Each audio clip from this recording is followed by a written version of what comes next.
कधीच नाही चुकणार तुमचे फेवरेट टीव्ही शोज झी5 सोबत, तेही एकदम फ्री। बरं, तुम्ही केलेला कुठला पदार्थ तुमच्या मिस्टरांना आवडतो? मी केलेली पावभाजी त्यांना आवडते।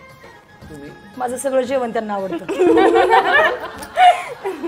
पण ते सांगत असतील ना, हा पदार्थ तुझ्या हातासारखा कोणीच बनवत नाही। पुरणपोळी। हो, फक्त पुरणपोळी? हो, जास्त आवडते। हो हो। छोले भटुरे। छोले भटुरे, पनीर बिर्याणी आणि पनीरची भाजी। तुमच्याकडे? माझी पनीरची भाजी मिस्टरांना फार आवडते, किंवा माझा प्रत्येक पदार्थ त्यांना आवडतो, ते आवडीने खातात। एवढं टेस्टी हो तुम्ही? हो, ते माझ्यासाठी बाहेर कशाला जाते घेऊन? मला पण टेस्टी खायला मिळावं दुसऱ्यांच्या हातचं म्हणून। तुमचं काय म्हणणं आहे? नाही, माझा एक पण पदार्थ चांगला होत नाही। मिस्टर सांगत नाहीत? किती वर्ष झाली लग्नाला?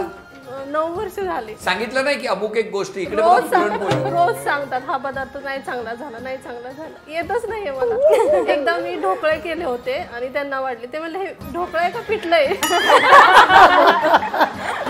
पण तुम्ही मग पिठलं का केलं? ते झालं आपोआप। सर तिने पाणी जास्त टाकलं, त्याच्यामुळे ढोकळा नाही झाला, पिठलं झालं। तुम्ही केलाय कधी? काय केलंय? ढोकळा। तो काय पिठल्यावर का झाला होता? नाही, ढोकळ्यासारखंच झालं ढोकळा। तुमचं काय बोलत होतं?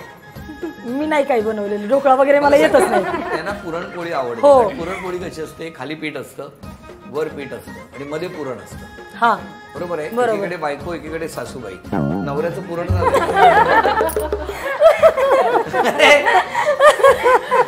खरंय का हो?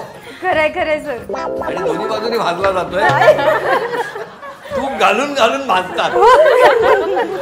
तर आताच्या भाषेत सँडविच।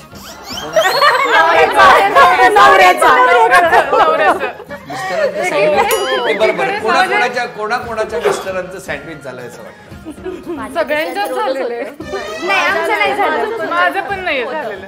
सँडविच झाले मिस्टर? आमचं पण कधीच नाही। काय सँडविच झालेलं? मग काय? मी सांभाळून घेते, तुम्ही तुमच्या आईला पहिलं प्राधान्य द्या, मी आहे मागं तुमच्या अच्छा, पाठीवर। म्हणजे ह्या देत नाही? म्हणजे तिचं कसं आहे ना सर, आता तिचे सासूबाई गावी असतात आणि ती इकडे असते, हा सगळ्यात मोठा फरक आहे। बरं, आज क्षमा मागायची असेल तर तुम्ही कोणाची मागाल? मी माझ्या सासू सासऱ्यांची मागल, आई वडिलांची मागल, जर नकळत माझ्याकडनं काही चुका झाल्या असतील किंवा बोलले असेल चुकून, हो त्यांचीच मागल। मी माझ्या मैत्रिणीची आणि आई वडिलांची, कधी काय माझ्याकडून चुकलं असेल बोलण्यातून, वागण्यातून, असं मी कधी जरी चुकीचे वागले असेल किंवा मैत्रिणी बाबतीत चुकीचे वागले असेल, मिस्टरांना, आणि बस बाकी नाही कोणाला। सासूबाईंना?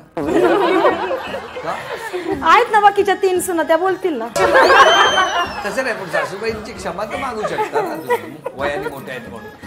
हो, ते मागेल ना समोर। मग कशी मागाल जर मागायची असेल? टीव्ही वरून आता समजा कार्यक्रम बघताय, हा, सासूबाईंना काय सांगाल? त्या कॅमेऱ्यात बघून सांगा, तुम्ही या आमच्याकडे, तुम्ही राहा आमच्याकडे, या तुम्ही सगळ्यांना समान पकडा, बस माझं एवढं मत आहे। सासूबाईंना सांगताय? हो, सासूबाईंना। आणि काही चुकलं असेल तर? चुकलं असेल, मी भरपूर बोलते, त्याच्याबद्दल मी क्षमा मागते। डोळ्यात पाणी आलंय सुनेचं हे प्रेम बघून। जेव्हा हे सासूबाई बघतील तुम्ही क्षमा मागितली, काय प्रतिक्रिया असेल? त्या म्हणा नाही, ती तिथं खोटं बोलली। झी5 ॲप डाउनलोड करा आणि पहा सर्व एपिसोड्स एकदम फ्री।